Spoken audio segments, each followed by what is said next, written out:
നമസ്കാരം. സോഡിയാക് മീഡിയയിലേക്ക് എല്ലാ പ്രേക്ഷകർക്കും സ്വാഗതം. 2026 ജൂൺ മാസത്തെ അവിട്ട നക്ഷത്രക്കാരുടെ നക്ഷത്രഫലം ഒന്ന് പരിശോധിച്ച് നോക്കാം. അവിട്ട നക്ഷത്രത്തിൻ്റെ ആദ്യത്തെ 30 നാഴിക വരുന്നത് മകരക്കൂറിലാണ്. മകരക്കൂറുകാർക്ക് വളരെ നല്ല അനുകൂലമായിരിക്കുന്ന ഗുണഫലങ്ങൾ അനുഭവിക്കാൻ ഈ മാസത്തിൽ യോഗമുണ്ട്. കാരണം 6 നിന്നിരുന്ന വ്യാഴം 7-ാം ഭാവത്തിലേക്ക് മാറി 5-ാം ഭാവാധിപതിയായിരിക്കുന്ന ശുക്രനോട് ചേർന്നിട്ടാണ് സർവേശ്വരകാരകനായിരിക്കുന്ന വ്യാഴം 7-ാം ഭാവത്തിൽ നിൽക്കുന്നത്. അതുകൊണ്ട് തന്നെ നല്ല ദാമ്പത്യ സുഖം അനുഭവിക്കാനായിട്ട് യോഗമുള്ള സമയമാണ്. കുറേ നാളായിട്ട് പ്രേമിച്ചൊക്കെ നടന്നിരുന്നവർക്ക് തമ്മിൽ വീട്ടുകാരൊക്കെ സമ്മതിച്ച് ഒരു കല്യാണമൊക്കെ നടത്തണമെന്ന് ആഗ്രഹിക്കുന്നവർക്കുണ്ടെങ്കിൽ അങ്ങനെയുള്ള കാര്യങ്ങളൊക്കെ നടക്കാൻ യോഗമുള്ളൊരു സമയമാണ്. അതുപോലെ പുതിയ പ്രേമബന്ധങ്ങൾ ഉണ്ടാകാൻ യോഗമുള്ള സമയമാണ്.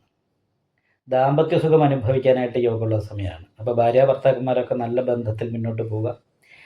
പുണ്യസ്ഥലങ്ങൾ അതുപോലെ തന്നെ വിനോദസഞ്ചാര കേന്ദ്രങ്ങളൊക്കെ സന്ദർശിക്കുക. മാനസികമായിട്ടുള്ള സന്തോഷത്തോടു കൂടിയിട്ട് മുന്നോട്ട് ജീവിക്കുക. ഇങ്ങനെയുള്ള കാര്യങ്ങൾക്ക് യോഗമുള്ള സമയമാണ്. മാത്രമല്ല ഉത്സാഹം വർദ്ധിക്കും, ശൗര്യം വർദ്ധിക്കും.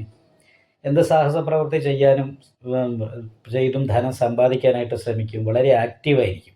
ഇപ്പോൾ വിദ്യാർത്ഥികളൊക്കെ ആണെങ്കിൽ സ്പോർട്സ് പോലുള്ള കാര്യങ്ങളിൽ മത്സരങ്ങളിലൊക്കെ പങ്കെടുക്കാൻ വളരെ താല്പര്യം ഉണ്ടാകുന്നൊരു മാസമാണ്.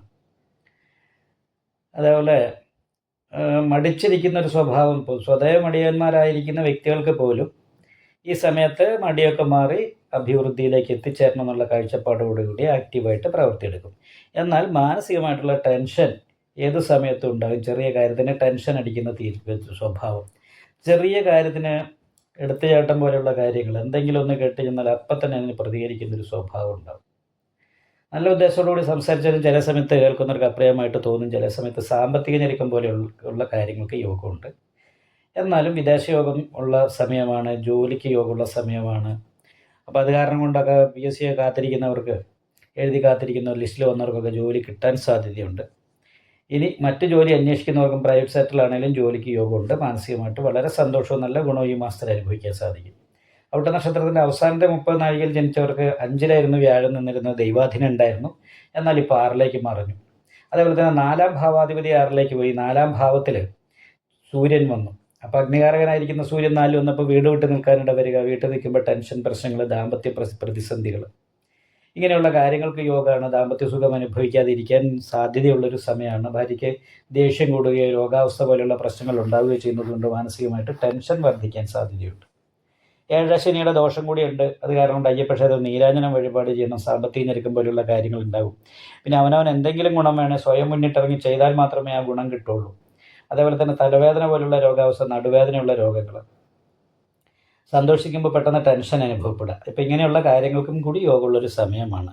അപ്പോൾ ഒരു കാളസർപ്പയോഗത്തിൻ്റേതായിരിക്കുന്ന ബന്ധം കൂടിയുണ്ട്. അത് കാരണം കൊണ്ട് വിഷ്ണുക്ഷേത്ര നെയ്വിളക്ക്, ഭാഗ്യസുക്താർച്ചന മുതലായിട്ടുള്ള വഴിപാടുകളൊക്കെ ചെയ്ത് നന്നായിട്ട് പ്രാർത്ഥിക്കണം.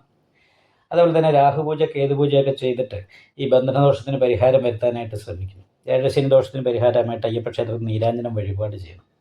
അപ്പോൾ ഇങ്ങനെയുള്ള പ്രാർത്ഥന, വഴിപാട് മുതലായിട്ടുള്ള കാര്യങ്ങളൊക്കെ ചെയ്താൽ മാത്രമേ അവിട്ട നക്ഷത്രത്തിൻ്റെ അവസാനത്തെ 30 നാഴികയിൽ ജനിച്ചവർക്ക് അത്ര അനുകൂലമായിരിക്കുന്ന വലിയൊരു പ്രശ്നങ്ങളും പ്രതിസന്ധിയും ഇല്ലാതെ മുന്നോട്ട് പോകാനായിട്ട് സാധിക്കുള്ളൂ. എന്നാൽ അവിട്ട നക്ഷത്രത്തിന് ആദ്യത്തെ 30 നാഴിക മകരക്കൂറുകാർക്ക് വളരെ നല്ല അനുകൂലമായ ഗുണഫലങ്ങൾ അനുഭവിക്കാൻ ഈ മാസത്തിൽ സാധിക്കുകയും ചെയ്യും. നിങ്ങൾക്ക് ഈ വീഡിയോ ഇഷ്ടപ്പെട്ടാൽ ലൈക്ക് ചെയ്യുക, നിങ്ങളുടെ അഭിപ്രായങ്ങൾ കമൻറ്റ് ചെയ്യാം. ജ്യോതിഷവുമായി ബന്ധപ്പെട്ട കൂടുതൽ കാര്യങ്ങൾ അറിയാൻ ഈ ചാനൽ സബ്സ്ക്രൈബ് ചെയ്യുക. ഞങ്ങളുടെ ഓൺലൈൻ കൺസൾട്ടൻസി നമ്പർ താഴെ ഡിസ്ക്രിപ്ഷൻ ബോക്സിൽ കൊടുത്തിട്ടുണ്ട്. ആവശ്യമുള്ളവർക്ക് കോൺടാക്റ്റ് ചെയ്യാവുന്നതാണ്.